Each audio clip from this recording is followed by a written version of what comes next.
Very very good morning to all of you. कल की class में हम लोगों ने रॉबर्ट फ्रॉस्ट की जो बायोग्राफ़ी है उसको कंफर्म कर लिया था। रॉबर्ट फ्रॉस्ट जो है जो कि एक अमेरिकन राइटर है, अमेरिकन पोएट है, अमेरिकन प्लेराइट है और रॉबर्ट फ्रॉस्ट एग्ज़ाम के पॉइंट ऑफ व्यू से इम्पॉर्टेंट राइटर है। आज की क्लास में हम लोग रॉबर्ट फ्रॉस्ट के जो वर्क्स हैं उनका ओवरव्यू और जो भी वर्क इम्पॉर्टेंट हैं उनको इन डेप्थ कवर करना स्टार्ट करते हैं। तो सबसे पहले हम डिस्कस करते हैं रॉबर्ट फ्रॉस्ट की पोएम्स का एक कलेक्शन आया था जिसका नेम था New Hampshire, a poem with notes and grace notes. Robert Frost की पोएम्स का जो ये कलेक्शन है वो 1923 में आया था। मैंने यहाँ पर नोट भी कर दिया है कलेक्शन ऑफ पोएम्स, ये पोएम्स का कलेक्शन है। यहाँ पर इस कलेक्शन में जो पोएम्स हैं वो ह्यूमरस पोएम्स हैं और इसके साथ ही साथ सैटायरिकल पोएम्स हैं। सैटायरिकल पोएम्स का मतलब होता है व्यंग्यात्मक कविताएं। मतलब यहाँ पर रॉबर्ट फ्रॉस्ट ने ह्यूमर और सैटायर का यूज करते हुए जो पोएम्स लिखी हैं वो इंक्लूड हैं इस कलेक्शन न्यू हैम्पशायर में। रॉबर्ट फ्रॉस्ट ने यहाँ पर जो पोएम्स रखी हैं उनके थ्रू एक सोशल सैटायर भी किया है, समाज पर व्यंग भी किया है। रॉबर्ट फ्रॉस्ट जो हैं वो अटैक करते हैं American glorification of materialism and commercialisation को अटैक करते हैं। रॉबर्ट फ्रॉस्ट यहाँ पर व्यंग कर रहे हैं कि जो अमेरिकन पीपुल हैं वो मटेरियलिस्टिक हो गए हैं। अमेरिका में मटेरियलिज्म जो है, भौतिकतावाद जो है, लग्जूरियस लाइफ जो है वो बहुत ही ज़्यादा फैली हुई है, बहुत ही ज़्यादा स्प्रेड है। कॉमर्शलाइजेशन बहुत ज़्यादा हो रहा है, औद्योगिकरण बहुत ज़्यादा हो रहा है। इन सारी चीज़ों के ऊपर रॉबर्ट फ्रॉस्ट ने यहाँ पर व्यंग किया है, यहाँ पर सोशल सैटायर किया है। तो ये रॉबर्ट फ्रॉस्ट का पोएम्स का कलेक्शन है जिसका नेम है न्यू हैम्पशायर। आप लोग लर्न रखिएगा कि न्यू हैम्पशायर पोएम्स का जो कलेक्शन है वो पब्लिश कब हुआ था और यहाँ पर पोएम्स कैसी हैं। मतलब यहाँ पर ह्यूमरस और सैटायरिकल पोएम्स हैं। यहाँ पर रॉबर्ट फ्रॉस्ट ने सोशल सैटायर जो किया है, अमेरिका में बढ़ते हुए मटेरियलिस्टिक टेस्ट और कॉमर्शलाइजेशन पर जो सैटायर किया है, इन सारे पॉइंट्स को आप लोग लर्न रखिएगा। देखिएगा ये जो पोएम्स का कलेक्शन है, यहाँ पर जो मेजर पोएम्स हैं जो कि फेमस पोएम्स हैं इस वॉल्यूम की, उनको मैंने डिस्कस किया है। और जो आप लोगों के एग्ज़ाम में टाइटल बेस्ड क्वेश्चन पूछे जाते हैं वहाँ पर जो ये पोएम्स की टाइटल है वो बहुत ही ज़्यादा हेल्पफुल भी होगी। इस कलेक्शन ऑफ पोएम्स में एक पोएम है जिसका नेम है न्यू हैम्पशायर। जो ये न्यू हैम्पशायर है वो टाइटल पोएम है, मतलब इसी के नेम पर इस पोएम का जो कलेक्शन है उसको भी रखा गया है। और न्यू हैम्पशायर पोएम जो है वो भी इस कलेक्शन के अंदर आती है। यहाँ पर नेक्स्ट इम्पॉर्टेंट पोएम है फायर एंड आइस है, फिर है द विच ऑफ कूज है, a star in a stone wood है। फिर उसके बाद में बहुत ही इम्पॉर्टेंट एग्ज़ाम के पॉइंट ऑफ व्यू से पोएम है जिसका नेम है stopping by woods on a snowy evening. जो ये पोएम है stopping by woods on a snowy evening, ये एग्ज़ाम के पॉइंट ऑफ व्यू से बहुत ज़्यादा इम्पॉर्टेंट है। रॉबर्ट फ्रॉस्ट से एग्ज़ाम में जब कभी भी क्वेश्चन किसी भी एग्ज़ाम में पुटअप किए जाते हैं तो ये वर्क हो जाता है stopping by woods on a snowy evening. Robert Frost का एक वर्क है बर्चेस, रॉबर्ट फ्रॉस्ट का एक वर्क है रोड नॉट टेकन और रॉबर्ट फ्रॉस्ट का ही एक वर्क है मेंडिंग वॉल। ये कुछ बहुत ज़्यादा फेमस रॉबर्ट फ्रॉस्ट के वर्क हैं जहाँ से एग्ज़ाम में क्वेश्चन श्योरली पूछे जाते हैं। तो ये इस पोएम्स का जो कलेक्शन है यहाँ की ये मेजर पोएम हैं। और इस कलेक्शन में मोस्ट इम्पॉर्टेंट पोएम जो है जो कि एग्ज़ाम के पॉइंट ऑफ व्यू से बहुत ज़्यादा इम्पॉर्टेंट है वो है stopping by woods on a snowy evening है। तो चलिए आज की क्लास में हम लोग stopping by woods on a snowy evening जो ये पोएम है इसका हम इन डेप्थ एनालिसिस करते हैं। देखिएगा stopping by woods on a snowy evening जो ये पोएम है वो पब्लिश्ड हुई थी 1923 में। रॉबर्ट फ्रॉस्ट की पोएम्स का जो कलेक्शन न्यू हैम्पशायर आया है वहीं पर ये पोएम पब्लिश हुई थी। जो ये पोएम है stopping by woods on a snowy evening, यहाँ पर रॉबर्ट फ्रॉस्ट ने जो मीटर अप्लाई किया है वो आयम्बिक टेट्रामीटर है। इसको भी आप लोग लर्न रखिएगा। इसके साथ ही साथ रॉबर्ट फ्रॉस्ट ने अपने अमेरिकन फ्रेंड पोएट जिसका नेम था लुइस अंटरमेयर, ये रॉबर्ट फ्रॉस्ट का फ्रेंड था और ये अमेरिकन पोएट भी था। इसको रॉबर्ट फ्रॉस्ट ने एक लेटर लिखा था, एक पत्र लिखा था, और उस पत्र में रॉबर्ट फ्रॉस्ट ने अपने इस work stopping by woods on a snowy evening को my best bid for remembrance बोला था। क्या बोला था? My best bid for remembrance. My best bid का मतलब यहाँ पर है my best work for remembrance. Robert Frost ने कहा था ये मेरा बेस्ट वर्क है जिसको याद किया जाएगा। तो नो डाउट रॉबर्ट फ्रॉस्ट का जो ये वर्क है stopping by woods on a snowy evening, इसको याद ही किया जाता है, इसको रिमेंबर ही किया जाता है। बहुत ही फेमस वर्क है लिटरेचर में ये। पंडित जवाहरलाल नेहरू जो हैं वो रॉबर्ट फ्रॉस्ट के इस work stopping by woods on a snowy evening से ज़्यादा इन्फ्लुएंस्ड थे, बहुत ही प्रभावित थे। पंडित जवाहरलाल नेहरू जब कहीं पर भी स्पीच देने के लिए जाते थे तो रॉबर्ट फ्रॉस्ट की जो ये पोएम है stopping by woods on a snowy evening, इसकी जो लास्ट की 4 लाइन्स हैं उनको कोट किया करते थे, उनको बताया करते थे, उनको सुनाया करते थे।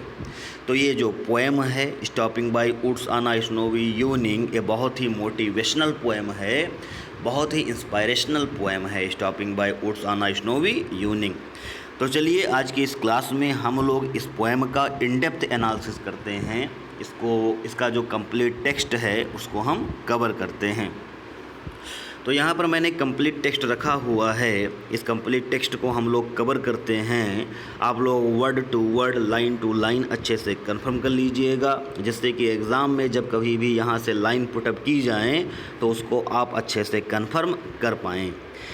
देखिएगा इस पोएम का बैकग्राउंड कुछ ऐसा होता है कि यहाँ पर जो पोएट है रॉबर्ट फ्रॉस्ट जो है वो अपने घोड़े के साथ में अपने डेस्टिनेशन पर जा रहा होता है, अपनी मंजिल की तरफ बढ़ रहा होता है। राइटर ने पूरे दिन मेहनत की है, पूरे दिन परिश्रम किया है अपने डेस्टिनेशन पर पहुँचने के लिए, और वो फाइनली थक चुका है, फाइनली वो परेशान हो चुका है, फाइनली उसकी बॉडी जो है वो रेस्ट मांग रही है, थोड़ा आराम मांग रही है।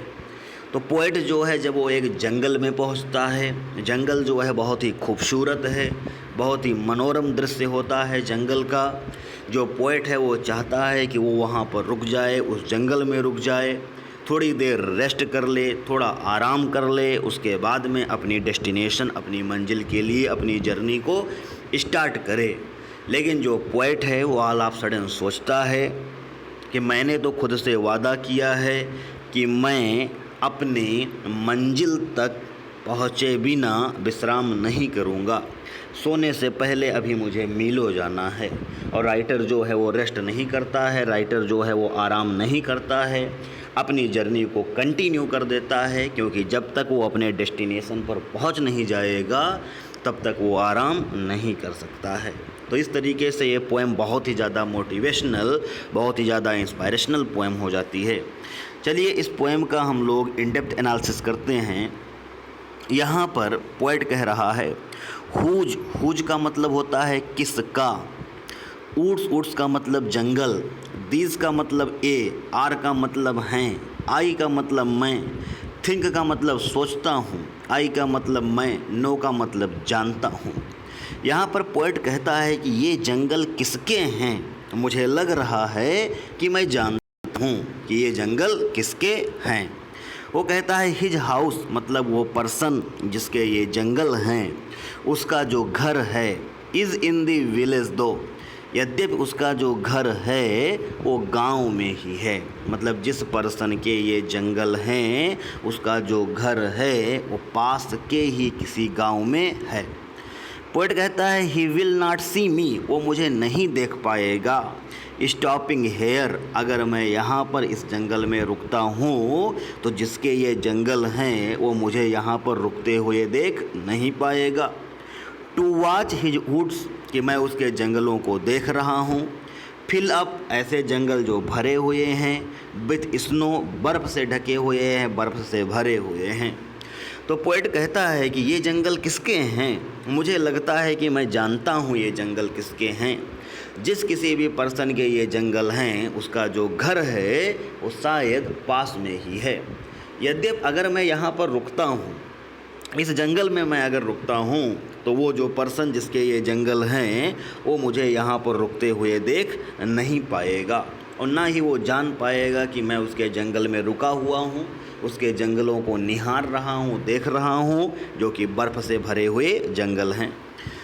फिर पोएट कहता है कि माई लिटिल हॉर्स, जो ये मेरा छोटा सा घोड़ा है, मस्ट थिंक, ये ज़रूर सोच रहा होगा, इट क्वेयर, कि ये विचित्र है, ये अद्भुत है, टू स्टॉप, रुकना, विदाउट, बिना किसी, आ फार्म हाउस नियर, पास में कोई फार्म हाउस भी नहीं है, डेस्टिनेशन भी अभी नहीं आई है, और यहाँ पर अगर मैं जंगल में रुक रहा हूँ तो नो डाउट ये बात मेरे घोड़े को भी थोड़ा विचित्र लग रही है, थोड़ा अजीब लग रही है। मैं अगर रुक रहा हूँ बिटवीन दी वुड्स, इन जंगलों के बीच, एंड फ्रोज़न लेक, और बर्फ़ से ढकी हुई झील के पास में, the darkest evening of the year, और इस साल की सबसे ज़्यादा डार्क यूनिंग में। पोएट कहता है कि इस साल की सबसे ज़्यादा डार्क यूनिंग में, जंगलों के बीच में, बर्फ़ से जमी हुई झीलों के बीच में मैं यहाँ पर रुकने जा रहा हूँ, तो नो डाउट मेरा जो घोड़ा है उसको भी अजीब लग रहा है कि बिना मंजिल, बिना फार्म हाउस, बिना डेस्टिनेशन के मैं यहाँ पर रुकने क्यों जा रहा हूँ। फिर पोएट कहता है कि ही गिव्स, ही का मतलब घोड़ा, he gives his harness bells.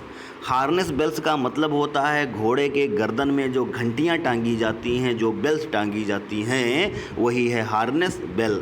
आसेक का मतलब होता है हिलाना। राइटर कह रहा है कि मेरा जो घोड़ा है वो अपनी घंटियों को सेक कर रहा है, अपनी घंटियों को हिला रहा है।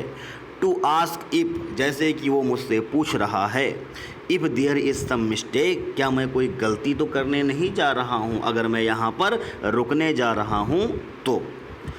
राइटर कहता है दी ओनली अदर साउंड, मतलब घोड़े की घंटी के आवाज़ के अतिरिक्त अगर वहाँ पर कोई साउंड है तो वो है the SVEEP of easy wind, मतलब धीमे धीमे से जो हवाएं चल रही हैं उनकी आवाज़ आ रही है। And downy flake, downy flake का मतलब होता है नीचे गिरती हुई बर्फ़, तो जो नीचे गिरते हुई बर्फ़ है उसकी साउंड आ रही है, और जो हवाएं धीरे धीरे चल रही हैं उनकी साउंड आ रही है। उसका जो घोड़ा है वो घंटियाँ बजा रहा है, जैसे कि वो मुझसे पूछना चाहता है कि मैं यहाँ पर रुक कर कोई मिस्टेक करने तो नहीं जा रहा हूँ। इसको छोड़ कर के वहाँ पर कोई साउंड भी नहीं आ रहा है, इसका मतलब जंगल जो है वो पूरी तरीके से शांत है। अब इसके बाद में लास्ट की जो 4 लाइन्स हैं वो एग्ज़ाम के पॉइंट ऑफ व्यू से बहुत ज़्यादा इम्पॉर्टेंट हैं, जहाँ पर जो राइटर होता है वो उठ खड़ा होता है और कहता है द वुड्स आर लवली, कि जो ये जंगल हैं, जो ये वुड्स हैं वो लवली हैं, बहुत ही प्यारे प्यारे जंगल हैं। डार्क एंड डीप, जो ये जंगल है वो घना है और डीप भी है। बट लेकिन आई है प्रोमिसेस, लेकिन मैंने वादा किया है, मैंने प्रॉमिस किया है, खुद से वादा किया है। टू कीप, चलते रहने के लिए, कंटिन्यू रहने के लिए मैंने खुद से वादा किया है। And miles to go before I sleep, और सोने से पहले मुझे मीलों जाना है। And miles to go before I sleep, सोने से पहले मुझे मीलों जाना है। तो राइटर कहता है कि यद्यपि ये जंगल बहुत अच्छा है, जंगल ये बहुत ही ज़्यादा प्यारा है, मुझे यहाँ पर रुक जाना चाहिए, लेकिन मैंने खुद से भी एक वादा कर रखा है कि सोने से पहले मुझे मीलों जाना है, सोने से पहले मुझे मीलों जाना है, और मुझे अपने वर्क को कंटिन्यू रखना है। तो इस तरीके से आज की इस क्लास में रॉबर्ट फ्रॉस्ट का जो ये वर्क है stopping by woods on a snowy evening, उसको हम लोगों ने कवर कर लिया है। और रॉबर्ट फ्रॉस्ट का जो एक कलेक्शन है न्यू हैम्पशायर, इसका कॉन्सेप्ट क्या है वो भी मैंने कन्फर्म कर दिया है। तो आज की क्लास के लिए इतना ही। नेक्स्ट रॉबर्ट फ्रॉस्ट के जो और वर्क्स हैं उनको कवर किया जाएगा। So thank you very much to all of you.